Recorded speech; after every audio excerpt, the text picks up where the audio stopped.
Not fall to the toilet. All right. Since the last stream, I found this video. I didn't find it. It actually hit my algorithm. It hit my algorithm, and it was pretty interesting. I watched some of it and I stopped it and I said, you know what? I'm gonna save it for the stream because I just want to hear y'all thoughts on this shit. I want to hear y'all thoughts. I'm gonna play this. I don't know if I'm gonna play the whole thing. I'm gonna just play like what I heard. And it made me want to present the question to the chat.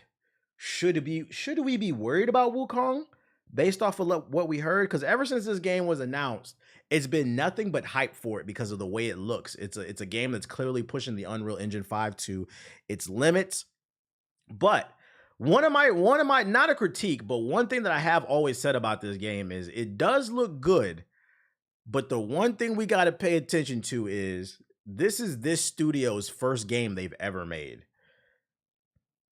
And this video kind of reminded me. I just want to hear what y'all got to say. I'm gonna let the video rock. Multiple endings, over 80 bosses, over 160 enemy types. This video is basically kind of like an aggregator, like a collection of like different news. And there was a lot of stuff that I missed. No difficulty settings. These are just some of the things that have potentially leaked about the Journey to the West inspired action RPG in Black Myth Wukong. And while the crazy amounts of both bosses and enemy types may seem appealing, if this source turns out to be true, it's also got many fans worried about what may ultimately define this highly anticipated game. If you're looking forward to trying how long they've been working on this, it got announced like 3 years ago. Like a video, they just uploaded a video to YouTube. Everybody got hyped by it. And then I kept saying on my stream, it's a Chinese-based studio. There's no guarantee it's going to come to the West. And then this past year, they announced it was coming to the West, basically. Or are interested in maybe checking it out at a later date, consider entering into my Digital Deluxe Edition giveaway where you have a chance to earn the game for free for the platform of your choice. Check out the link in the description to get started. This is the post where ex-user at Ignis the Wise disclosed some key information about some of the contents of Black Myth. New Game Plus at launch, multiple endings, around 160 enemy types, 80 plus bosses. The game is slightly easier than a Soulsborne game. Myth Wukong. The post claims that the title will contain a New Game Plus mode at launch, will contain multiple endings, have over 160 enemy types, more than 80 boss fights, and is slightly easier than Soulsborne games. Alright, grains of salt, people. Whenever shout out to Sauce Man in Tokyo with the subs. Leaks and so on, don't go putting all your eggs in this unconfirmed basket of information just yet. This insider has accurately reported a number of details about the game, including trailer drops, pre-order details, PC specs, and more before the official news was announced. So while I'll never tell you to go into this post expecting it to reflect the final product, take some grains of salt, but also know that some of this may pan out to be true. We'll only know when the game comes out, but regardless, the information disclosed in this post, namely the 160 plus Big enemy Rex, Russ, types, congrats. 80 plus bosses, seem pretty incredible. Those are certainly big numbers, especially for a game that has been said to be a largely very linear and story-based title. 80 bosses is kind of concerning. We're gonna get to that. I'm letting the video rock. Can you drop a link to the video? Yeah, I got you. I'm letting the video rock. That's part of the reason why I'm a little concerned about this. And depending on who you are, you may or may not enjoy that. And that's really where some fans are a bit worried about this game's direction. With numbers so large in the boss category for being a linear game, some fans think that Black Myth Wukong, the game that has been wowing the internet since its reveal back in 2020, may just end up being a glorified Unreal Engine 5 tech demo of a boss gauntlet. Black Myth Wukong being called a boss gauntlet has been exceedingly common among numerous gaming publications who were able to play the 2-hour demo of the title during Summer Game Fest, where the demo— Now, this is the part I missed. I missed these articles where basically every person— so apparently there was a playable demo at Summer Games Fest, and pretty much every major publication said it's just a boss rush. Primarily featured one level, Blackwind Mountain, and a boatload of boss fights. Upwards of 10, in fact. Morgan Park at PCGamer.com. Which is crazy, by the way. Imagine showing up to Summer Games Fest or like an E3 to preview a game and you just sweating fighting bosses the whole time. Reported his takeaway of his 2-hour demo playthrough, revealing, among other things, that 1. Boss fights are most of the game, at least so far, and 2. The spaces between bosses are small and not particularly exciting. Over on videogameschronicle.com, author Jordan Midler reported at length that the title was among the most beautiful yet, being a true showcase of what Unreal Engine 5 can pull off, and also praised the game's fast-paced combat and challenging difficulty. Towards the end of the article, he shed some light on the level design he experienced in the demo, which was, according to the developers, a section of the very first area in the game. About the game's level design and boss rush-like format, Midler stated, "The early section we played through was absolutely rammed with boss fights. While an ideal environment..." It's not a Souls-like game, it's like Souls adjacent. So they said it's not as hard. He literally just said it in the video. To demo the game and give players a sense of the combat, at times it felt like there were literally 90 seconds between boss encounters. The lack of mindless mobs in between to practice on is a choice we're conflicted about. Just to be clear, while much of the 2-hour-long demo did contain mostly boss fights, there were at least some areas that had players run through areas that did have some enemies to take down and practice their moves with the staff and magic attacks outside of the boss encounters.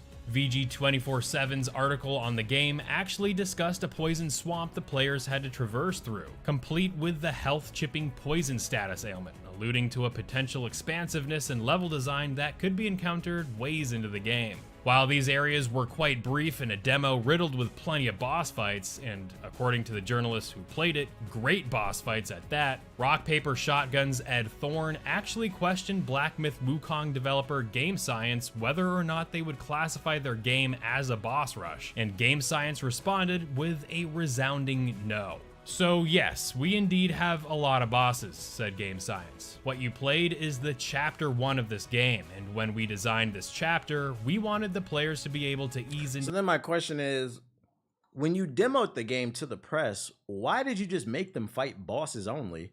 And also in the footage, when I thought about it, when I seen this video, all the footage really online is fighting bosses.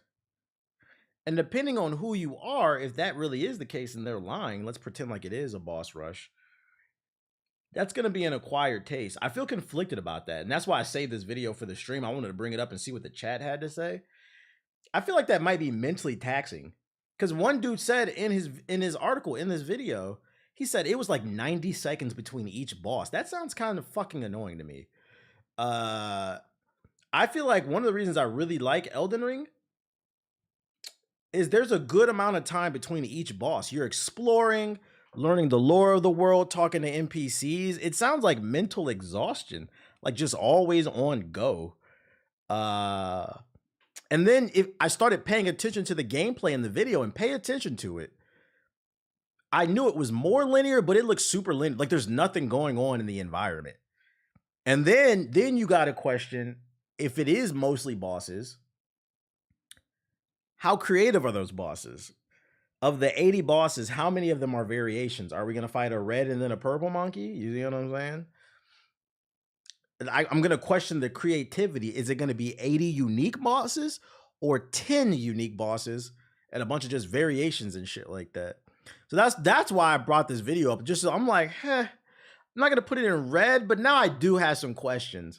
I'm like, I don't know. To the game and get used to the battles. Game Science continued with, "However, this is not final," likely referring to the level that the journalists played, "and we are keeping on making improvements and adjustments based on the feedback we get from you guys, and we will make the cadence better in the future."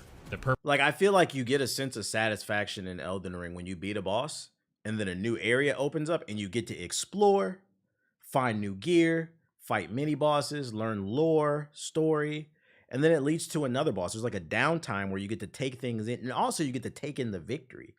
If it's true what that person said, it was a boss fight every minute in 30 seconds. Am I even gonna savor the win? It seems kind of counterproductive to me.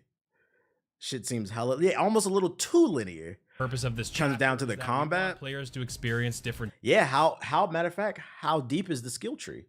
Because if there's 80 boss fights and I'm constantly fucking fighting and there's not new tools, that could get boring and repetitive too.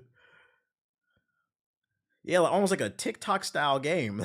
We just scroll into fights basically. Types of bosses at the very beginning, with numerous trailers that have been released for the game depicting incredible diversity in its environments. And I feel like if I play this game, I'll fight like 2 or 3 bosses. I'll be like, I need a break, bro. Showcase what takes place outside of these encounters, and that demo from Summer Game Fest and those who played it echo just that. A lot of hyperlinear areas containing incredible detail and vivid. Yeah, like right here, pay attention to this shit.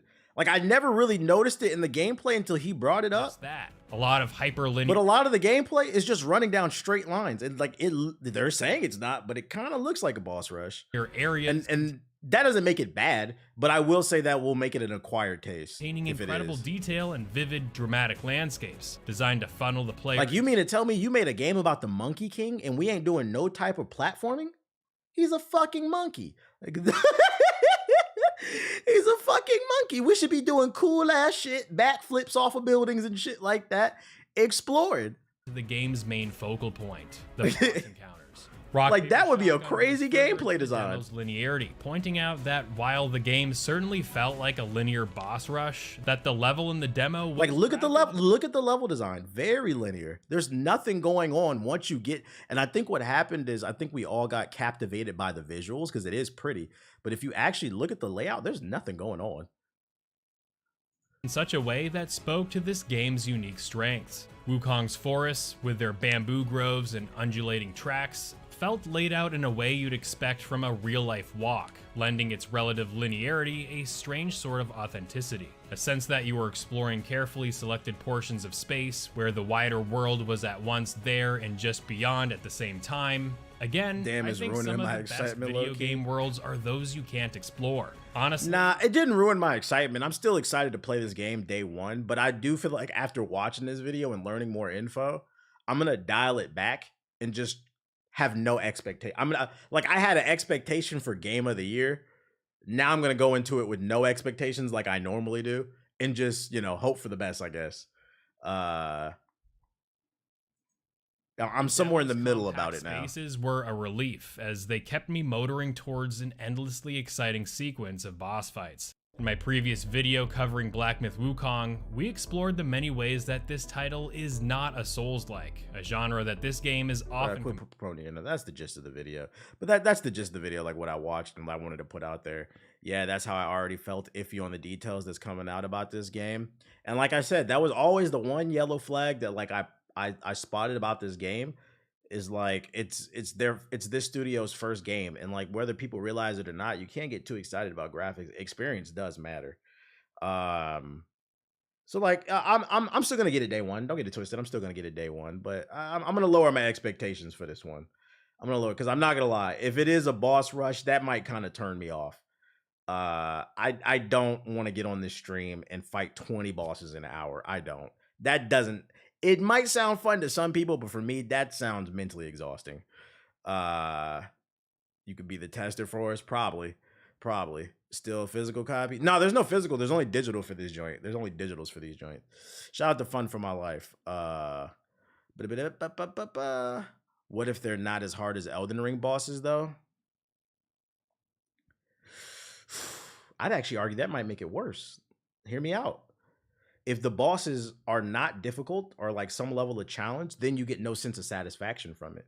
That's the whole purpose of a boss fight anyway. A boss fight is a test of all the skills that you've learned in the game leading up to that moment. And then you take those skills, they pile on to the next boss fight. If the bosses aren't challenging and it turns out this is nothing but a boss rush, what the fuck is the point of the game then? It's kind of damned if you do, damned if you don't. That's why I said it's going to be an acquired taste. It's definitely going to be an acquired taste. Yo, shout out to Only Yaks of the sub. Appreciate it.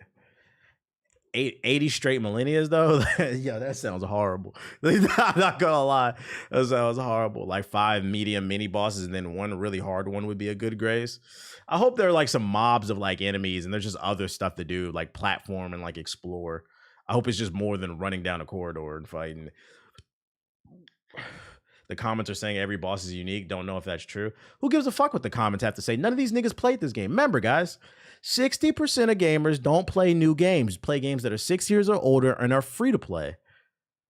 And you mean to tell me these niggas in the comment know that all 80 bosses are unique when game previews only go out to journalists? These niggas don't even play regular games. You think they got the game early? Who gives a fuck what the comments have to say? You talking about the same comment section that told me I was stupid, my opinion on fucking Hellblade 2 was stupid. I don't know anything about gaming. This is one of the best games of the year. And then that article came out and said like 90% of Xbox gamers didn't even play or beat the fucking game. That community? Oh, shit. 6 years or older, LOL. Are those stats real? Do y'all think I be making this stuff up? Maybe I need to have that fucking article on standby. It's real. I made a video about it. Gamers, games 6 years or older. I should fucking bookmark that article, bro. 60% of playtime in 2023 went to 6-year-old or older games. I'm not making this up. Niggas don't play games. And like, that's why I keep bringing this shit up in every fucking conversation that I bring up. Because it started to make sense. It started off as like a joke. You said screenshot. I might have to save this in the screenshot. I'm gonna bookmark this. We might have to have this on standby just in case nobody believes this shit, bro. It's like, it started off as a joke. But then, like, I started to notice things, like people just saying, like, I'll give you an example, right? Freaking, my girl is playing Elden Ring, right? She's playing Shadow of the Erdtree, and she's in the final area right before Radahn. She told me that she's trying to beat Radahn soon, and some of her friends told her it would take like 10 to 15 minutes to get through the final area and then get to Radahn. And like, when people say stuff like that, I'll be like, yo, first of all, I'm like, dial it back. Because I was like, that final area is one of the harder areas in the game. It's like 3 mini bosses and a main boss. I said, Cap, whoever told you that is a fucking liar. They didn't play the game. And she had to see for herself. You said, laugh at what? It was people. It was people. I don't want to say too much because I don't want to blow her spot up. But you know who it was, homeless. So I had to dial it back and let her know, like, yo, don't set your expectations. You're just going to run through this area. I was struggling through that area, bruh. The fuck out of here with this shit. But it's like little stuff like that people will say that, like, it's like little telltale signs. I'm like, yeah, you didn't play the game, bro. Because people be doing that shit in my chat. They be saying stuff. And I'm like, that doesn't make sense. And then I realized, wait, this article came out in April. I said, oh, it makes sense. Majority of you don't play games. And I don't give a fuck what your reason is. I get it. People are financially struggling, or maybe you're not interested in these games because they seem incomplete. I don't give a fuck what your reason is, whether it's valid or not. The majority of gamers are not playing games, but they sit. You know what I think it is? I think a lot of people are watching like the Rad Brad and other Let's Players. And because they watch that gameplay, they perceive it to be easy, failing to realize that maybe it's edited.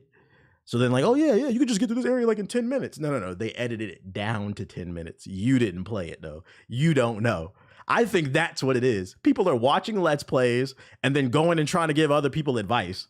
You're just fucking frauds, bro. Fucking frauds, man. Why get Dragon's Dogma 2 for $70 when I can get Red Dead Redemption 2 for $18?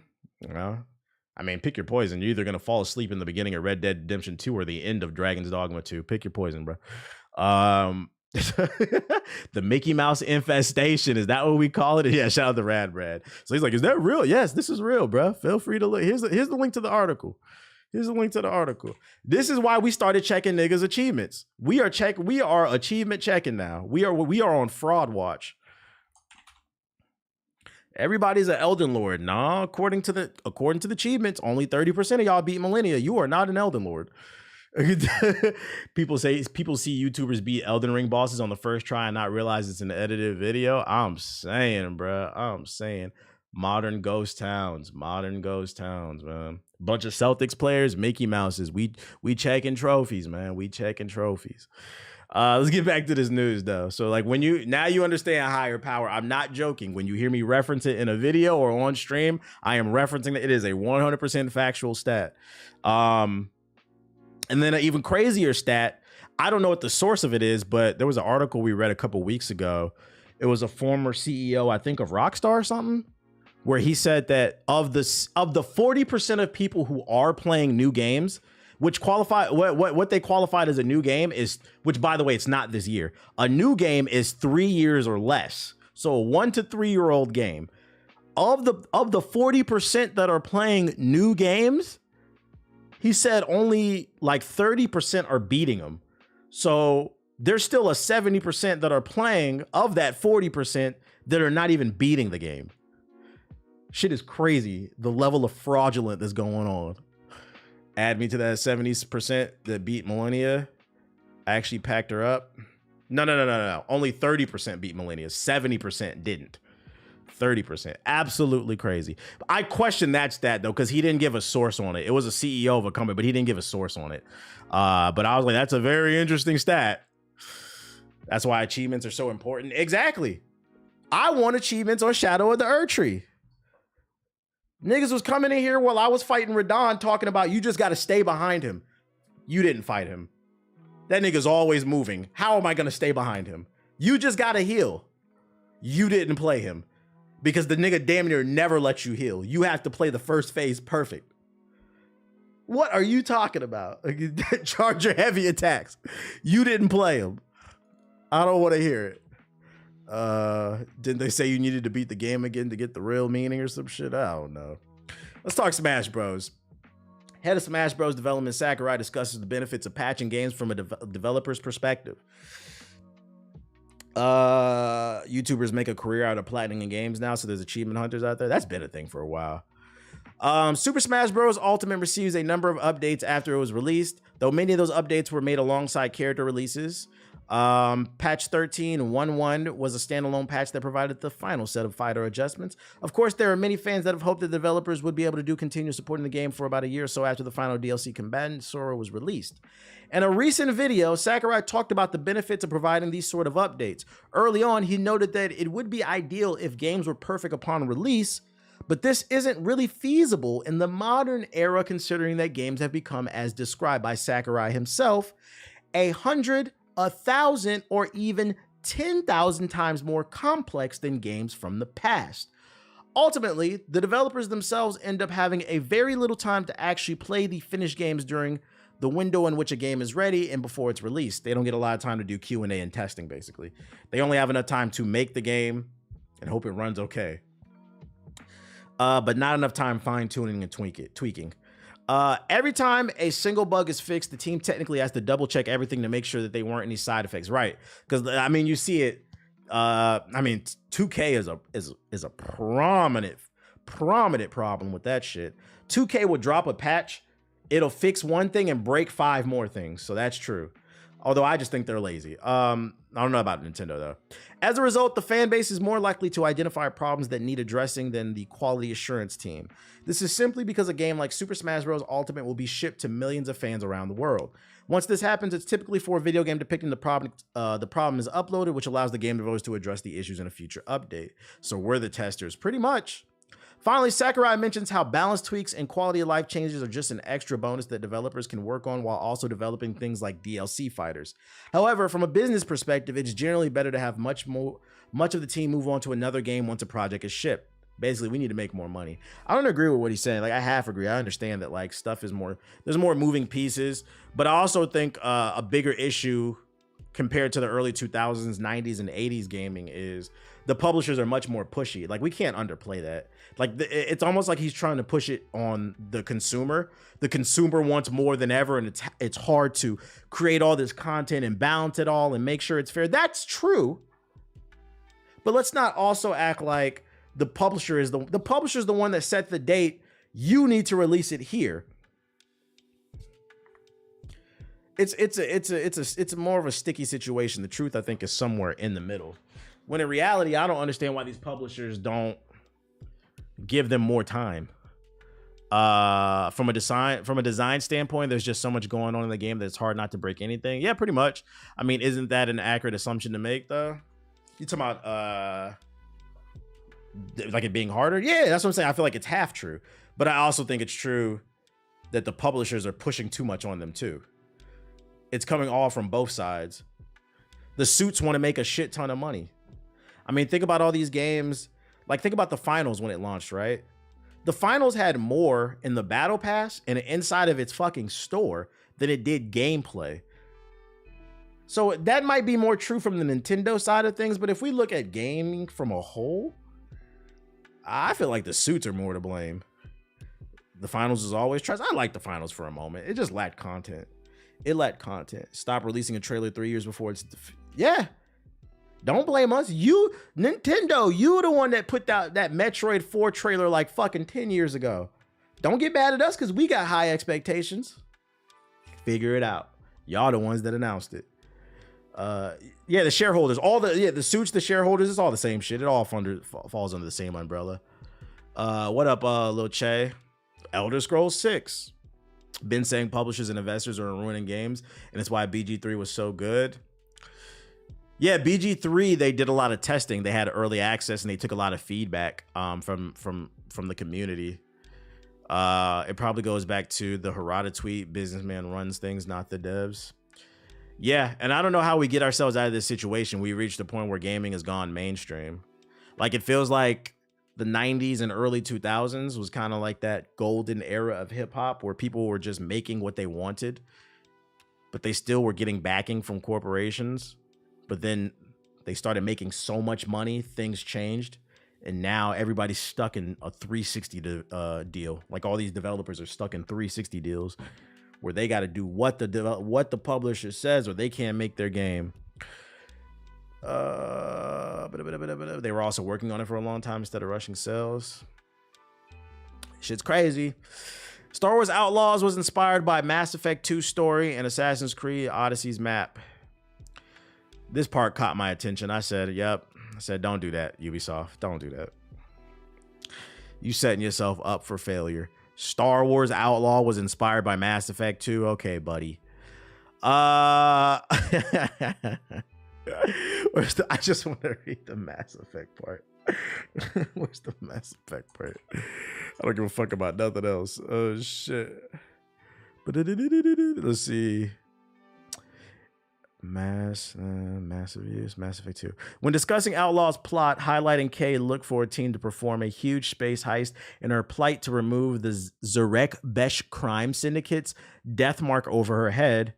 They named a popular science fiction game as inspiration, saying, I love Mass Effect 2. It's one of my favorite games. There were so many influences. Cavalli also named another one of my favorite games. There were so many influences. Oh, my bad. Assassin's Creed Odyssey. Does he not go into? He doesn't even go into detail. Let me close the stream and come back. There's no spoilers in this, Cammy. So he just said that Mass Effect 2 was a big inspiration, but he doesn't go into detail. I feel like you set yourself up for failure when you do that shit. I need you to explain, how did it fucking influence it, huh? She got a green light on her head. How did it? And then it's Ubisoft. Like, cut it out. You can't make a Mass Effect. Cut it out. Speaking of games that can't be made, Riot reportedly was working on a Smash Bros. Competitor. Riot Games scrapped an unannounced fighter code named Pool Party, disgusting name, in May 2024 after executives became concerned it would struggle to win over consumers. Translation: multiverses ain't doing shit. I don't know if we can.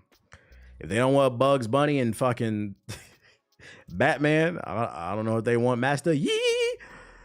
That's according to a new report from journalist, I don't know how to say your name, Mikhail Kelvinatov, who spoke with the current and former Riot employees familiar with the situation.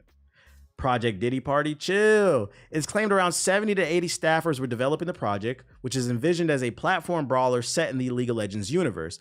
The project took some cues from Nintendo's flagship Super Smash Bros. Franchise and was viewed by Riot as a means to bolster its presence in the esports scene. Riot reportedly pitched the title as a hardcore fighter, but eventually shifted the goalpost to incorporate party game mechanics and more casual elements. Those changes reportedly left staff frustrated. Suits ruining everything. Multiverses was a cautionary tale for Pool Party. It's also claimed Riot was concerned about the viability of Pool Party, with executives worried the project might struggle to make an impact. The fluctuating performance of Warner Bros. I did not read this article beforehand. I was just joking. The fluctuating performance of Warner Bros. IP Splatter Fighter Multiverses, which debuted to strong player counts in early access but struggled to maintain momentum, apparently left Riot leaders questioning whether Pool Party would meet the same fate. Multiverses was eventually delisted ahead of, we know. Sources explained that around half of the Pool Party team were offered a reassignment within the company, while others sought out new positions via the company's internal job board. 10 people reportedly didn't receive an offer and hadn't applied for another role within Riot. It's unclear if those people were laid off or departed voluntarily. That's good that they helped most people find another job. But the question is, would y'all want to see a party brawler from Riot? I would have liked to see the gameplay, but I don't know if this would have worked just because they already have a fighting game coming out. And I know party brawlers are more casual compared to traditional fighters, but I still think they would have cannibalized themselves by putting 2 fighting games in the market, especially when their first fighting game, 2XO, KO, whatever, it's unproven. We don't know if the League of we know fighting game fans will try it out, but we don't know if League fans will try it out. So there's no guarantee if they made a party brawler, they were going to try it either. So they probably were like, let's not use too much of our assets. What up, Love is Rage? This shit sounds like it would hurt 2KX. Yeah, I feel like it would have just split the fan base and they should have just focused on one thing. So it's like, it's understandable. I respect it. I said it. Like, I feel like more of these companies need to take their games out back and shoot them early. Like, if you don't think it's going to work, it's better to cut your losses now instead of later and end up rotting away like fucking Suicide Squad. Why not make a Power Stone party brawler? Who knows? It could have been that type of game. There's no guarantee it would have been like Smash Bros. It could have been like a Power Stone. We wouldn't have known, though, because we never saw the game. I will say that name was disgusting, though. Pool Party. That was not it. I'm not playing Pool Party. I'm good off that. Did they cancel the Riot MMO? I don't know anything about that. Yeah, I think you're right. They thought if they added in League characters, the community would flock to it. Y'all kept asking me about Once Human. I found an article about it. The new survival game Once Humans, EULA, says it might ask for your government ID, and you can guess how well that went. Want to play this game? We need your info. The free-to-play survival shooter is now officially launched, and though it did run into the all too common launch day issues, players are mostly upset with something that has little to do with the game itself. Once Human contains a few terms many players took issue with. The game is developed by Starry Studio, a team within the Chinese publishing giant NetEase, which also published the game.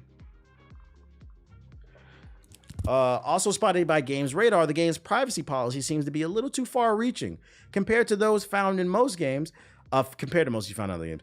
You have the regular notes about data collection, both for gameplay reasons as well as other data to be used for marketing. As players quickly discovered, however, some of that includes more sensitive user data, such as geolocation, meaning they're going to know where you're at, and could even extend to government-issued IDs.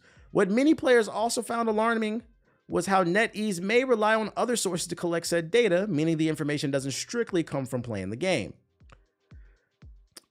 This is a CCP exclusive.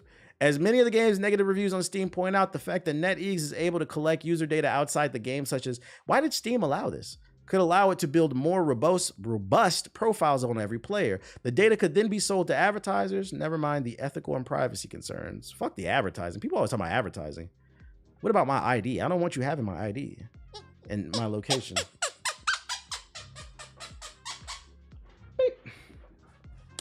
Getting carded in a video game is crazy. Indeed, most of Once Human's negative reviews come from players who barely spent any time playing it, opting to only post a review to bring attention to the issue. I mean, whatever. Some reviews, of course, talk about gameplay, relevant issues, blah, blah, blah, blah, blah, blah, blah, blah. Let me get the point of it. NetEase, oh, they left a statement. The noise was loud enough that the developer issued a statement on the game's official Discord server to address those concerns, particularly clarifying the government ID line, explaining that the information won't be kept on NetEase's servers. Oh, we're just supposed to trust that. Hey, don't worry, guys. That's a problem in itself. So they confirmed it. We're collecting government IDs, but we swear we're not saving them. NetEase takes our users' data privacy very seriously and adheres to the data privacy principles such as data minimization, purpose limitation, and transparency, the developer wrote. For example, we only collect government issue IDs for the following reasons, where the local law requires us to do so, such as for a specific promotion, when the identity of a user's patent must be verified to obtain consent of their child. Man, I don't give a fuck, bro. You ain't getting my shit. 62,000 people responded to a Power World poll. Are people not allowed to like Power World? Yeah, I'm good off. There was another game that was like this. It was like PUBG, but with superpowers. I remember people kept asking me to play it, and I booted it up on stream. And the first thing you did when you booted it up on stream, it asked you for like your personal information. I had to put my phone number in or something like that. I never uninstalled a game so fast in my life. No, I do not want to play your game that bad where I need to put my phone number in. No, thank you. You won't be calling me. Nope. I don't care what you're using it for. And then last but not least, we got some numbers. The top selling PlayStation game in June of 2024 is still an Xbox game. Sea of Thieves is still the top 5 downloaded PS5 games. Other games include GTA 5, Elden Ring, 2K, Sea of Thieves, 2K, Witcher 3, that's random, and then Call of Duty. Roblox would probably be right below it. So yeah, PlayStation niggas, you guys love Xbox games. GTA 5, yeah. There's a reason why they keep putting out GTA content. People are playing that shit. It's over Elden Ring. Isn't that crazy? Further reinforcing, most people do not play. If Elden Ring Shadow of the Erdtree is June's #2 game below Grand Theft Auto 5, Elden Ring? What do you think games like Rise of Ronin and fucking Final Fantasy and other shit, they're like a tier below it in terms of popularity, are doing? Come on now. Y'all think I'm playing. This is why we bring the numbers up. Most people are fraudulent. What Xbox games? That list is too short. Xbox games would be the same thing. It'd probably be Madden, 2K, GTA, Roblox. It'd be the same shit because we had the May numbers. The list was similar. There's not much difference between the lists. That's why I think it's funny when PlayStation niggas brag about exclusives, because the exclusives don't be the top selling games. Both Xbox and PlayStation, the top games are Madden, 2K, Sea of Thieves, Roblox. The only difference is like the positioning of them. You know, one might be 4, one might be 5. An example being this, you see, and the US is 2K for #3, but in the EU is Sea of Thieves. But they still both there. You got to account for the casuals. My niece only plays GTA. Yeah. But in order for Grand Theft Auto 5 to be at the top, that means it's a lot of people that swear they're hardcore, but they're not. I found it funny that in your video that somebody said PlayStation didn't want Starfield, but there's a petition to bring. Oh, they want it. Watch, the day it gets announced, them sales are going to go crazy. Does it mean they're going to like it? I don't know. But the sale, like, people are going to buy it because they want to see Sea of Thieves. Sea of Thieves is bull.